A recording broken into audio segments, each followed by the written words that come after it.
Fascist সরকারের মতো গুম খুনের পরিস্থিতি আর তৈরি হবে না। সাংগঠনিক মতবিনিময় সভায় প্রধানমন্ত্রী। ইশতেহার বাস্তবায়নে নেতাকর্মীদের সহযোগিতা প্রত্যাশা। যুদ্ধ একটি শেষ হয়েছে, এখন আরেকটি যুদ্ধ শুরু হয়েছে। কি সেই যুদ্ধ? সেই যুদ্ধটি হচ্ছে আমরা মানুষকে যে কমিটমেন্ট দিয়েছিলাম সেই কমিটমেন্টগুলো বাস্তবায়ন করা।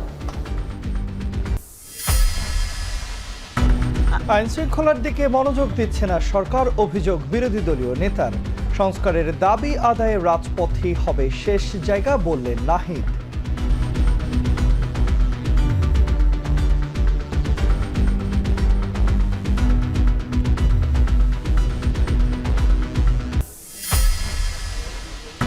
জামিলের পর দেশে এলো যুক্তরাষ্ট্রে খুন হওয়া বৃষ্টির মরদেহ। বিমানবন্দরে শোকাবহ পরিবেশ। বাদ আসর নিজ জেলা মাদারীপুরে দাফন।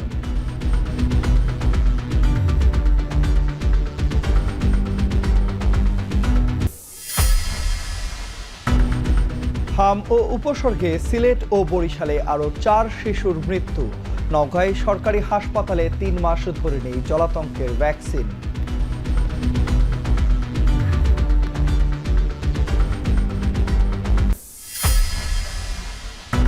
গাজীপুরে একই পরিবারের 3 শিশু সহ 5 জনকে গলা কেটে হত্যা।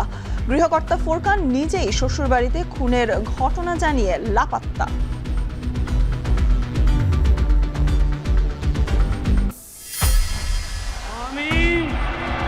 আমি শুভেন্দু অধিকারী ঈশ্বরের নামে শপথ করিতেছি যে পশ্চিমবঙ্গে বিজেপি সরকারের শপথ। মুখ্যমন্ত্রী শুভেন্দু অধিকারীর নেতৃত্বে মন্ত্রিসভায় দিলীপ অগ্নিমিত্র সহ আরও 5 জন। শপথ অনুষ্ঠানে অংশ নেয়নি মমতার তৃণমূল।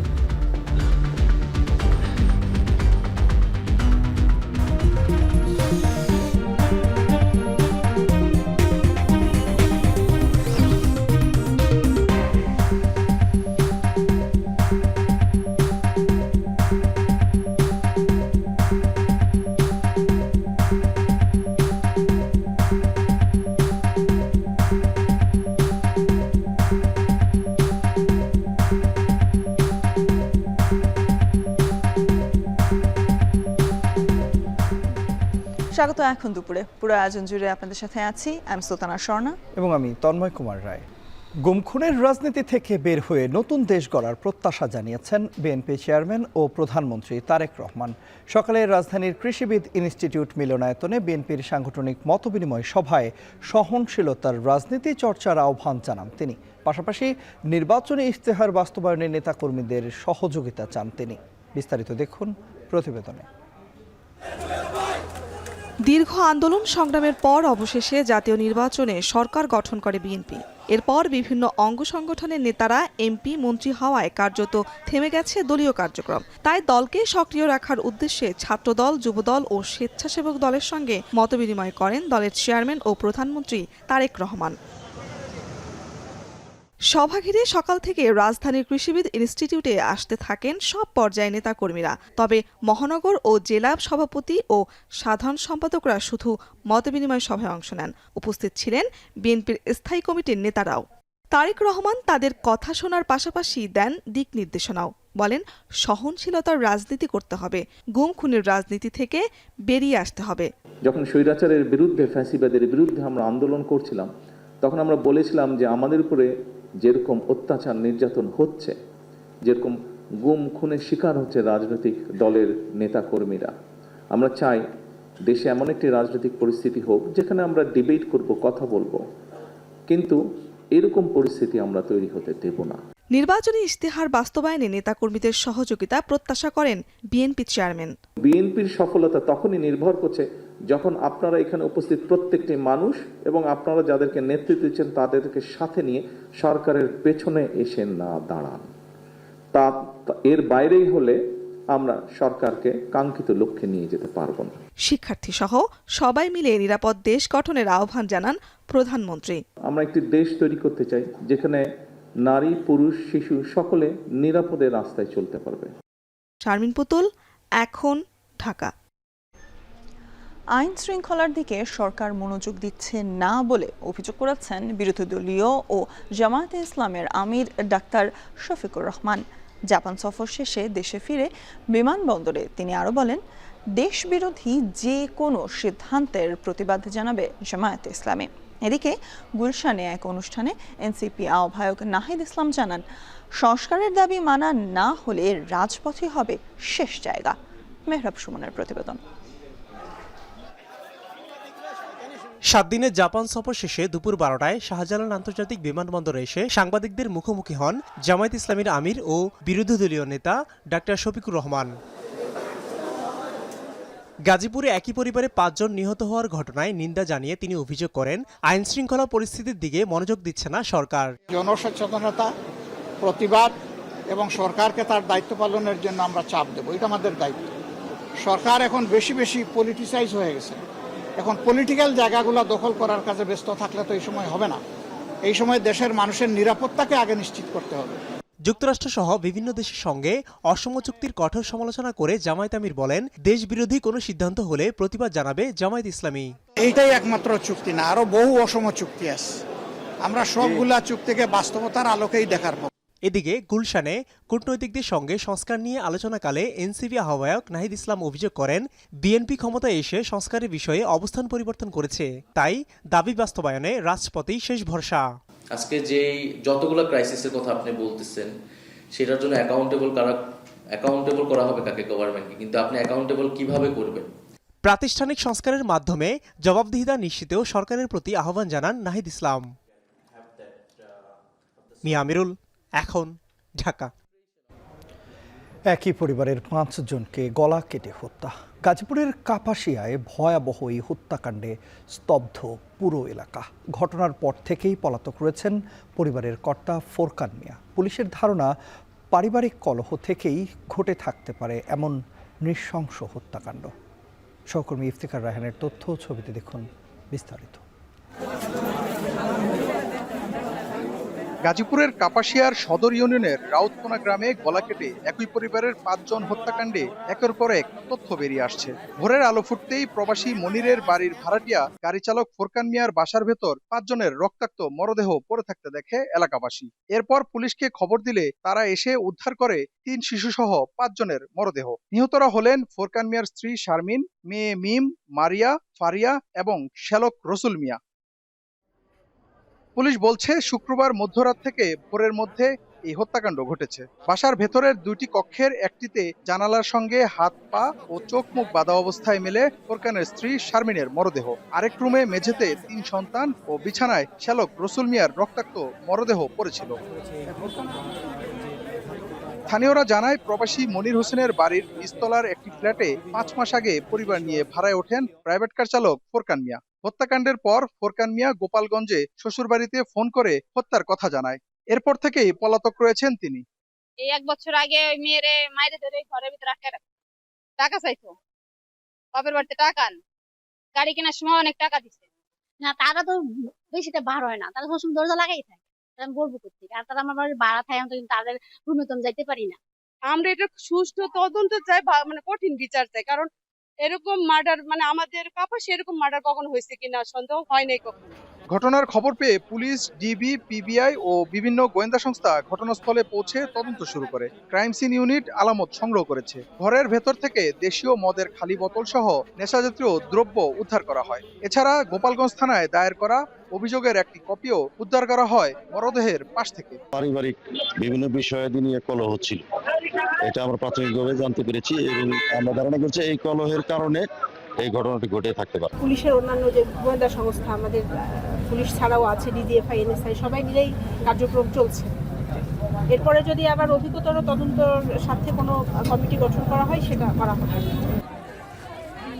অভিযোগের কপিতে দেখা যায়, প্রধান সন্দেহজনক ফোরকান স্ত্রী ও তার পরিবারের বিরুদ্ধে পরকীয়া, অর্থ আত্মসাৎ ও তার উপর নির্যাতনের অভিযোগ এনেছে। সবকিছু মাথায় রেখেই তদন্ত কাজ করছে বলে জানিয়েছে পুলিশ। ইফতেখার রায়হান, এখন, গাজীপুর। উচ্চশিক্ষার স্বপ্ন নিয়ে যুক্তরাষ্ট্রে পাড়ি জমিয়েছিলেন নাহিদা সুলতানা বৃষ্টি। পরিবারের স্বপ্ন ছিল একদিন ডক্টর পরিচয় নিয়েই দেশে ফিরবেন তিনি। সেই স্বপ্ন পূরণ হলেও তার নিজের চোখে দেখা হলো না তার। যুক্তরাষ্ট্রের ফ্লোরিডায় হত্যাকাণ্ডের শিকার এই বাংলাদেশি শিক্ষার্থী ফিরলেন কফিনবন্দি হয়ে। বিস্তারিত শাহরিয়ার জামান পুলকের প্রতিবেদনে।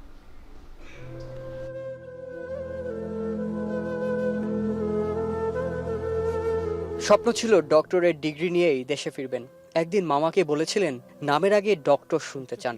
সেই স্বপ্ন পূরণ হলো ঠিকই, তবে তা আর নিজের কানে শোনা হলো না নাহিদা সুলতানা বৃষ্টির। খুব আদরের বাকি আমাদের প্রথম আমার ফ্যামিলি, আমরা 5 ভাই বোনের মধ্যে ভাই আমার পরে মামা এখনো আমাদের বলবেন যে নাহিদা সুলতানা বৃষ্টি, কিন্তু ওই সময় আমি একটা পিএইচডি ডিগ্রি আনলে বলবেন ডক্টর নাহিদা সুলতানা বৃষ্টি। ডিগ্রিটা সঙ্গে নিয়ে দেশে ফিরলেন, তবে সেটি মরণোত্তর। আর 10 জনের মতো অ্যারাইভাল টার্মিনাল দিয়ে নয়, হযরত শাহজালাল আন্তর্জাতিক বিমানবন্দরের লাশ হস্তান্তর গেট দিয়ে কফিন বন্দী হয়ে ফিরলেন তিনি। কফিন ছুঁয়ে শেষবারের মতো মেয়েকে অনুভব করার চেষ্টা বাবার। কান্নাজড়িত কণ্ঠে মেয়ের হত্যাকারীর সর্বোচ্চ শাস্তি চান তিনি। বললেন ডিগ্রি নিয়ে দেশে ফিরে মানুষের জন্য কাজ করার স্বপ্ন অধরায় রয়ে গেল তার মেয়ের। আসলে এই দিনটার জন্য আমরা কখনোই অপেক্ষা করছিলাম না। আগামী জুলাইয়ের 17 তারিখে ও ল্যান্ড করবে, এইভাবে আমরা প্রস্তুতি নিয়েছিলাম যে ও রাত 2:30টার সময় এখানে ল্যান্ড করবে, আমরা ওইভাবে নিতে আসবো। কিন্তু তার আগে ওকে নিতে আসলাম, তবে জীবিত না মৃত, এই আর কি।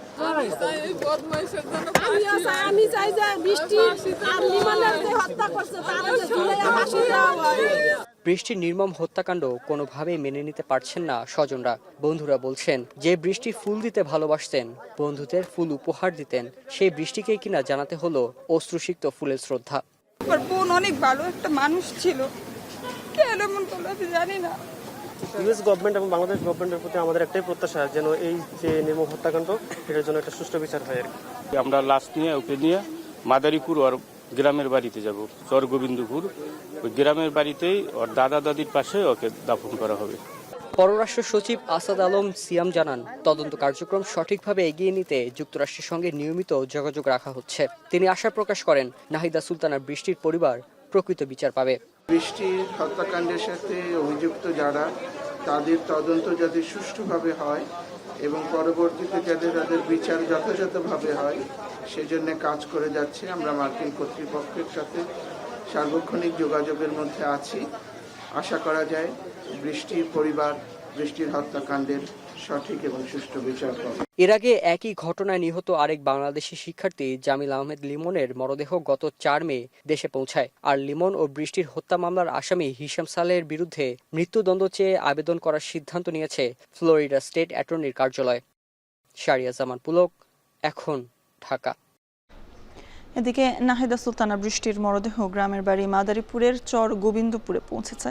তাকে শেষবারের মতো দেখতে জড়ো হয়েছেন স্বজন, পাড়া প্রতিবেশীরা। এ নিয়ে আরও জানাতে মাদারীপুরের গ্রামের বাড়ি থেকে যুক্ত হচ্ছেন কাজী মনিরুজ্জামান। মনির, বৃষ্টিকে কখন দাফন করা হবে এবং সেই প্রক্রিয়া আসলে নিয়ে আমাদের জানাবেন। স্বর্ণা, পারিবারিকভাবেই সিদ্ধান্ত নেওয়া হয়েছে বাদ আসর, অর্থাৎ আসরের পরেই তার নামাজের জানাজা হবে এবং তারপরেই কিন্তু তার পারিবারিক যে কবরস্থান রয়েছে সেই কবরস্থানে তাকে দাফন সম্পন্ন করা হবে, এমনটাই পারিবারিক সূত্রে আমরা জানতে পেরেছি।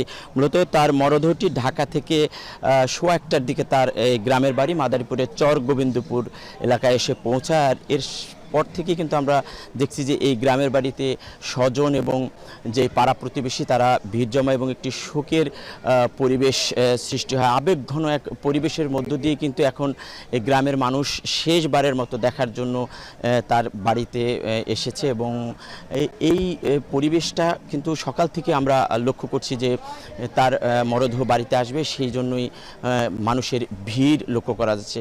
বৃষ্টির এই নৃশংস হত্যার বিষয়টি কিন্তু গ্রামের বাড়ির মানুষ এবং পাড়া প্রতিবেশী কেউ কিন্তু স্বজন মানতে পারছেন না। তারা বলছেন যে মূলত এই হত্যার সাথে যারা জড়িত তাদের যেন দৃষ্টান্তমূলক শাস্তি হয়, তাদের এমনটাই কিন্তু তারা প্রত্যাশা করছেন। আমরা দেখছি যে আনুষ্ঠানিকভাবে তার যেই দাফনের প্রক্রিয়া শেষ এবং তার কবরও তার যে নবনির্মিত একটি ঘর, নির্মাণাধীন ঘর, তার পাশেই কিন্তু করা হয়েছে। যেই ঘরটি তারা নির্মাণ করছিলেন এই ঘরে কিন্তু আগামী 2 মাস পর এসে তিনি এই ঘরে আসবেন, উদ্বোধন করবেন, এমনটা কিন্তু তার পরিবারের কাছে তিনি বলেছিলেন। তার বাবার সাথে শেষ যখন কথা হয় তিনি কিন্তু বলছিলেন যে পরিবারের আসবেন, দেশে আসবেন, সেজন্য কিন্তু তিনি ফ্লোরিডায় বিভিন্ন শপিং মলে গিয়ে কেনাকাটা করছিলেন। তো সেই কথা বলেই কিন্তু বাবা মা তারা কিন্তু কিছুক্ষণ পরপরই সেই কথা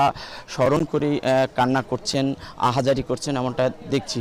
আর তারা বলছেন যে এরকম নৃশংস হত্যা যেন আর না ঘটে। বৃষ্টির স্বপ্ন ছিল যে সে পিএইচডি শেষ করে উচ্চশিক্ষায় শিক্ষিত হয়ে যে আয় করবেন, সেই আয়ের অর্থ দিয়ে কিন্তু তার গ্রামের অবহেলিত এই গ্রামের মানুষের শিক্ষা সহ অন্যান্য যে গ্রামের পিছিয়ে পড়া গ্রামের উন্নয়নমূলক কাজ করবেন। আসলে সেই তার স্বপ্ন কিন্তু অধুরাই রয়ে গেল। গ্রামের মানুষ এই স্বপ্ন বাস্তবায়ন দেখতে পারলো না, পাশাপাশি বৃষ্টির পরিবারও দেখতে পারলো না। এক শোকাবহ পরিবেশ এখন চলছে স্বর্ণা এই বৃষ্টির বাড়িতে। কাজী মনিরুজ্জামান যুক্ত ছিলেন আমাদের সাথে মাদারীপুর থেকে। শারীরিক প্রতিবন্ধকতাকে জয় করে উদ্ভাবনী দৃষ্টান্ত স্থাপন করেছে একাদশ শ্রেণীর শিক্ষার্থী ওয়াকিবুল ইসলাম। তার উদ্ভাবিত বিশেষ বাহন পরিদর্শন করেছেন প্রধানমন্ত্রী তারেক রহমান। শনিবার সকালে রাজধানীর তেজগাঁওয়ে বাহনটিতে চড়ে নিজ কার্যালয় এলাকা ঘুরে দেখেন প্রধানমন্ত্রী। উদ্ভাবনী উদ্যোগের প্রশংসা করে তিনি আরও বলেন, বিশেষ চাহিদা সম্পন্ন মানুষের জীবনমান উন্নয়নে সরকার আন্তরিকভাবে কাজ করছে। ভবিষ্যতেও এর সহায়তা অব্যাহত থাকবে বলেও আশ্বস্ত করেন তিনি। স্বল্প খরচে আরও নিরাপদ ও আধুনিক যানবাহন তৈরিতে গবেষণা ও পরিকল্পনার ওপর গুরুত্ব আরোপ করেন সরকার প্রধান। পাশাপাশি বিশেষ চাহিদা সম্পন্ন ব্যক্তিদের বিভিন্ন সমস্যার কথাও তুলে ধরা হয়। এসব সমস্যা সমাধানে কার্যকর পরিকল্পনা গ্রহণের আশ্বাস দেন প্রধানমন্ত্রী।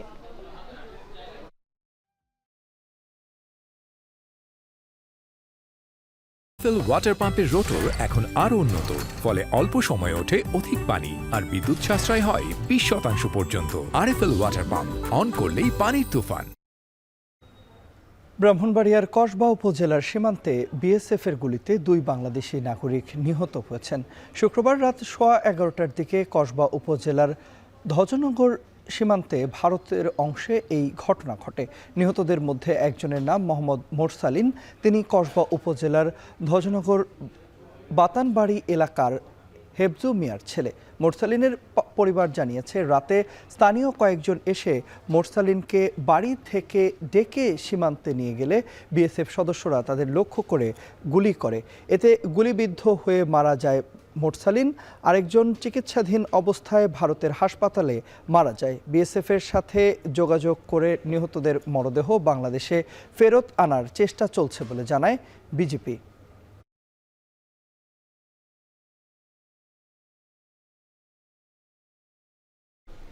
মৌলভীবাজারের কুলাউড়া উপজেলার মুড়িছড়া সীমান্ত দিয়ে শিশুসহ 10 জনকে পুশ ইন করেছে ভারত। তাদের আটক করে থানায় সোপর্দ করা হয়েছে। গতকাল শুক্রবার সকাল 7টার দিকে মুড়িছড়া সীমান্তে ঘোরাঘুরি করতে দেখে তাদেরকে আটক করে বিজিবি।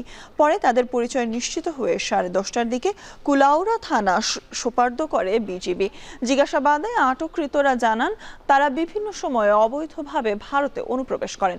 সম্প্রতি বিএসএফ তাদের আটক করে এদেশে ঠেলে পাঠায়।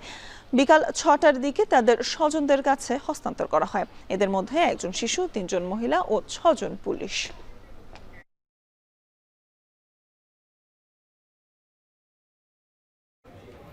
পশ্চিমবঙ্গের নবম ও বিজেপির প্রথম মুখ্যমন্ত্রী হিসেবে শপথ নিয়েছেন শুভেন্দু অধিকারী।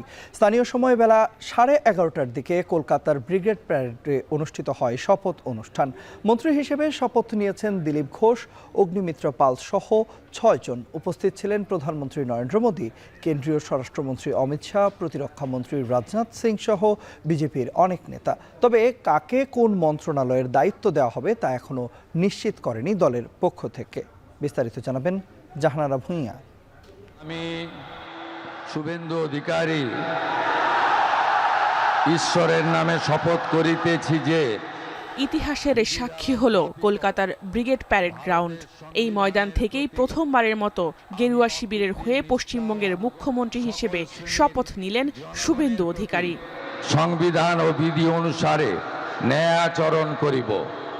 এর মধ্য দিয়ে অবসান হল তৃণমূল সুপ্রিম মমতা বন্দ্যোপাধ্যায়ের দীর্ঘ 15 বছরের ক্ষমতার অধ্যায়। এই দৃশ্য কাছ থেকে দেখতে সভাস্থলে দেখা গেল জনতার উপচে পড়া ভিড়। আমরা দেখতে পাচ্ছি তার এক পাশে আছেন শ্রী শ্রমিক ভট্টাচার্য, অন্য পাশে রয়েছেন শ্রী শুভেন্দু অধিকারী মহাশয়। স্থানীয় সময় সকাল 11টার দিকে ছাদ খোলা গাড়িতে কলকাতার ব্রিগেড প্যারেড গ্রাউন্ডে উপস্থিত হন নরেন্দ্র মোদী। সঙ্গে ছিলেন শুভেন্দু অধিকারী ও শ্রমিক ভট্টাচার্য। জমকালো এই আয়োজনে অংশ নিয়েছেন দেশটির কেন্দ্রীয় স্বরাষ্ট্রমন্ত্রী অমিত শাহ, প্রতিরক্ষামন্ত্রী রাজনাথ সিং, বিজেপির কেন্দ্রীয় সভাপতি নীতিন নবীন সহ দলের অনেক নেতা। আমন্ত্রিত ছিলেন 20 রাজ্যের মুখ্যমন্ত্রী। শুভেন্দুর শপথের পর পিঠ চাপড়ে দেন প্রধানমন্ত্রী নরেন্দ্র মোদী। এরপর একে একে দিলীপ ঘোষ, অগ্নিমিত্রা পাল, অশোক কীর্তনিয়া, নিশীথ প্রামাণিক, ক্ষুদিরাম টুডু শপথ নেন রাজ্যের মন্ত্রী হিসেবে। মন্ত্রীদের শপথ পড়ান রাজ্যপাল শ্রী RN রবি। ইন Chandobanga nyutumte kirien hatauden Gurudev Rabindranath Tagore का पुण्य जन्मदिन। इस अवसर पर माननीय प्रधानमंत्री जी। শপথ অনুষ্ঠানের মূল পর্বের শুরুতেই কবিগুরু রবীন্দ্রনাথ ঠাকুরের জন্মজয়ন্তী উপলক্ষে তাকে স্মরণ করেন নরেন্দ্র মোদী। এরপর সম্মাননা জানান প্রবীণ বিজেপি নেতা মাখনলাল সরকারকে, যিনি ভারতের জাতীয়তাবাদী আন্দোলনের অন্যতম পথিকৃৎ ছিলেন। শিলিগুড়ি নিবাসী শ্রী মাখনলাল সরকার। এদিকে মুখ্যমন্ত্রীর শপথ অনুষ্ঠানে বিজেপির পক্ষ থেকে তৃণমূলের নেত্রী মমতাকে আমন্ত্রণ জানানো হলেও দলের পক্ষ থেকে সেখানে অংশ নেননি কেউ। জাহানারা ভুঁইয়া, এখন বিশ্ব। শুভেন্দুর শপথ অনুষ্ঠান এবং পশ্চিমবঙ্গের সবশেষ খবরাখবর আপনাদের দর্শক জানাতে চাই। কলকাতা থেকে আমাদের সঙ্গে যুক্ত আছেন সহকর্মী দীপক দেবনাথ। যাচ্ছি দীপকের কাছে। দীপক, নতুন মন্ত্রিসভার শপথ হয়েছে আমরা দেখছিলাম, এবং সেই শপথের বিষয়ে তৃণমূল কংগ্রেসের প্রতিক্রিয়া জানতে চাই আপনার মাধ্যমে, এবং একই সঙ্গে পশ্চিমবঙ্গের যে আইন শৃঙ্খলা পরিস্থিতি, সেই পরিস্থিতি এখন কেমন রয়েছে বিস্তারিত জানাবেন আমাদের।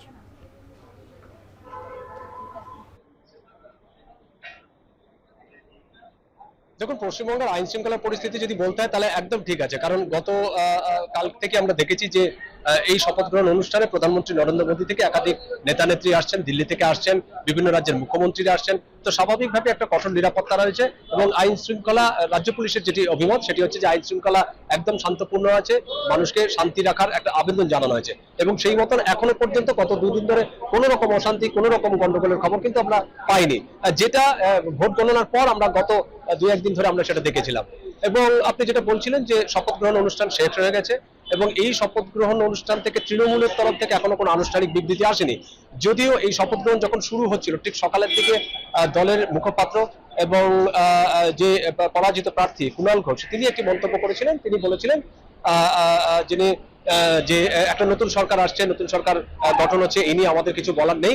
তারা যাতে রাজ্যবাসীর যাতে কল্যাণ করে, রাজ্যবাসীর যাতে কল্যাণে ব্রতী হয়, সেই দিকটাই তারা যেন দেখে, এর বেশি কিন্তু তিনি বলেননি। কিন্তু বিষয়টি হচ্ছে যে এই শপথ গ্রহণ অনুষ্ঠানে তৃণমূল নেত্রী বা সাবেক যে মুখ্যমন্ত্রী মমতা ব্যানার্জি সহ তৃণমূলের শীর্ষ কয়েকজনকে আমন্ত্রণ জানানো হয়েছিল, কিন্তু তারা কিন্তু উপস্থিত হননি। তাদের আজকে যেহেতু একটা কবিগুরু রবীন্দ্রনাথ ঠাকুরের জন্মদিন, সেই জন্মদিন উপলক্ষে এই শপথ গ্রহণ অনুষ্ঠান, সেখানে মোদী থেকে শুরু করে প্রধানমন্ত্রী থেকে শুরু করে একাধিক মন্ত্রী ছিলেন। ঠিক শপথ গ্রহণ অনুষ্ঠানের পাশাপাশি আজকে রাজ্য জুড়ে তৃণমূলের পক্ষ থেকে কিন্তু এই রবীন্দ্র জয়ন্তী পালনের একটা উদ্যোগ নেওয়া হয়েছে। কিছু কিছু জায়গা হবে, এবং মূল যে অনুষ্ঠানটা হবে সেটা কিন্তু কালীঘাটে হবে। কালীঘাটে মুখ্যমন্ত্রী যে বাড়িতে, সেখানে একটা ছোট্ট করে রবীন্দ্রনাথের যে রবীন্দ্রসঙ্গীত বা রবীন্দ্র নৃত্যের একটা অনুষ্ঠান করা হয়েছে, যেখানে ইন্দ্রনীল সেন সহ অনেকেই গান গাইবেন। সেখানে মুখ্যমন্ত্রী মমতা ব্যানার্জি থাকবেন, তার যে ভাতিজা দলের সাধারণ সম্পাদক অভিষেক ব্যানার্জি থাকবেন। এরকম মোটামুটি একটা কর্মসূচি নেওয়া হয়েছে, কিন্তু রাজনৈতিক কোনো কর্মসূচি কিন্তু তৃণমূলের তরফে এখনো নেই, এবং এই শপথ গ্রহণ অনুষ্ঠান থেকে তাদের পক্ষ থেকে কোনো বিবৃতি কিন্তু আসেনি। শোনা, পূর্ব লন্ডনের বাংলাদেশি অধ্যুষিত গুরুত্বপূর্ণ কাউন্সিলর টাওয়ার হ্যামলেটস এবং নিউহামে বাংলাদেশি বংশোদ্ভূত মেয়র প্রার্থীর জয়ে প্রবাসী কমিউনিটিতে নতুন উদ্দীপনার তৈরি করেছে। অবশ্যই, তবে জাতীয় পর্যায়ে স্থানীয় নির্বাচনের যে ফলাফল সেটিও কিন্তু ক্ষমতাসীন লেবার পার্টি এবং অন্যান্য কিংস পার্টি যেগুলো রয়েছে তার মধ্যেও কিন্তু বিভিন্ন আলোচনা সৃষ্টি করছে। আমরা একটি প্রতিবেদন আছে, প্রতিবেদনটি দেখে নিই।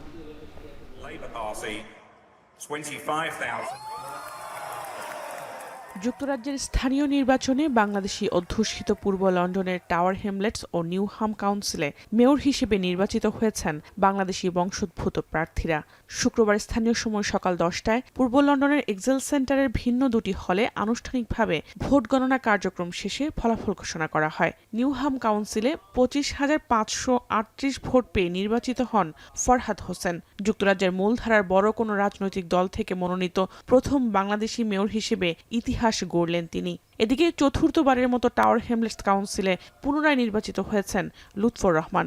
আলহামদুলিল্লাহ, you have given us another mandate to serve you with dedication, with commitment, with the passion.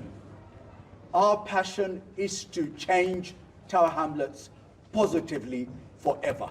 দেশজুড়ে স্থানীয় নির্বাচনী ফলাফলে বড় ধরনের ধাক্কার মুখে পড়েছে ক্ষমতাসীন লেবার পার্টি। লেবার ঘাঁটিগুলোতে রিফর্ম পার্টির অপ্রত্যাশিত উত্থান দেশটির রাজনৈতিক অঙ্গনে নতুন সমীকরণের ইঙ্গিত দিচ্ছে। ইমিগ্রেন্টদের বিপক্ষে শক্ত অবস্থান নিয়ে নাইজেল ফারাজের দল আগামীতে সরকার গঠন নিয়ে দুশ্চিন্তায় ইমিগ্রেন্ট কমিউনিটি।